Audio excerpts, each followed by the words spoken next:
did I accomplish what I said I was going to accomplish? If I did not accomplish that, how can we change the vision so that we can both come back into alignment and agreement? And that really takes and gets to a high point of clear communication, effective communication, because if both parties involved aren't on the same page at that point, and that comes up, where'd we miss it, where'd we hit it, then the end comes to, well, I told you to do it this way, and then the nagging and this and that. So it's really, we've got a mutual friend that says, don't put too much weight on the bridge. You need to know how much weight can that bridge handle before you start putting weight on it, because a constructive criticism conversation is going to need a strong bridge if you plan on getting to the other side. Now, if you just want to put everything on the bridge and it cave in and that be it, well, so be it. But if your hope and dream is to get across the waterway, load the bridge carefully. Don't put more on it than it can handle. And which comes in the form of blame, right? Yeah. Well, you said we were going to do this and we didn't do it. You said we were going to get the boat and we don't have the boat. You said. And so, and how many times do we blame the other person instead of blaming ourselves? Victim and responsibility.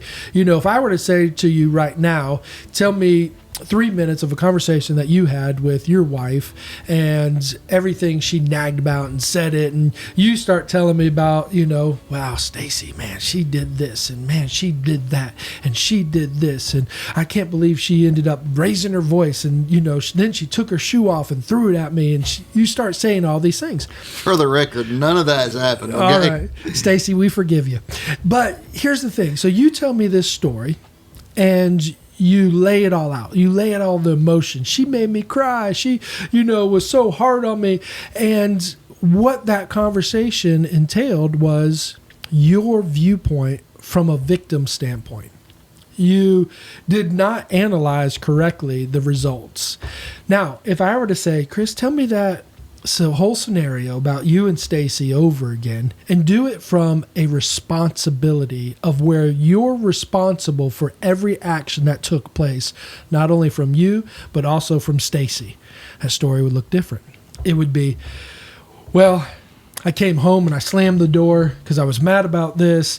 And then I saw the dog do that. And so I was heightening my emotions. And then Stacy was like, what's going on, honey? And then I snapped at her and said, well, this. And then I started to say, if you would have cleaned this, then the dog wouldn't have done that. And you get to work, woman.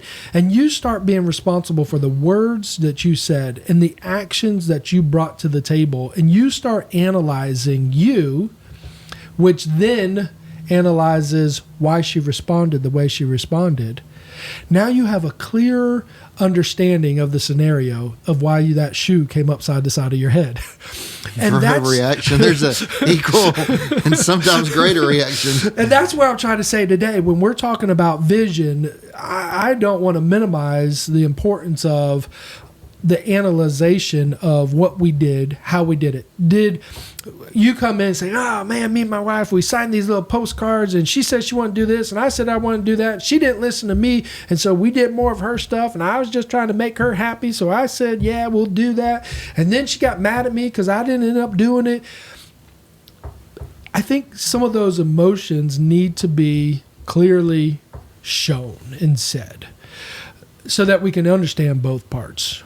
Where were you a victim? Where were you being responsible in applying this vision? What were the results based on you being a victim? What were the results of you being responsible in trying to accomplish this vision for you and your family?